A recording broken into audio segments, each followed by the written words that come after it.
ഇതൊരു പുതിയ മാവനമാണ്. സ്വീറ്റ് കാറ്റിമോൺ എന്ന് പറയും. നട്ട് കഴിഞ്ഞ് ഏകദേശം 1.5 വർഷത്തിനുള്ളിൽ കായ്ക്കുന്ന തായ്ലൻഡ് വെറൈറ്റി ആയിരിക്കുന്ന ഒരു മാവനമാണ്. ഇതൊരു ആൾ സീസൺ വെറൈറ്റിയും കൂടാണ്. ഇത് കഴിച്ച് നോക്കുമ്പോൾ അറിയാം, നമ്മുടെ കോട്ടൂർക്കോടൻ മാവിനേക്കാൾ ടേസ്റ്റാണ്.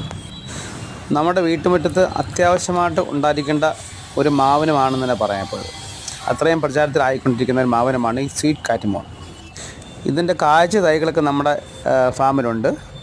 അതുകൂടാതെ ഇതിൻ്റെ 1.5 വർഷത്തിനുള്ളിൽ കായ്ക്കുന്ന മാവുകളുണ്ട്. വെറും 550 രൂപയ്ക്ക് നല്ല ആരോഗ്യമുള്ള നല്ല ഹൈറ്റുള്ള മാവും തൈകളും നമ്മുടെ ഫാമിലുണ്ട് ഇപ്പോൾ. അപ്പോൾ ആവശ്യക്കാർക്ക് വന്നാൽ മതി, അല്ലെങ്കിൽ വിളിച്ച് ചോദിച്ചാലും മതി. ഡീറ്റെയിൽസ് എല്ലാം പറഞ്ഞു തരാം.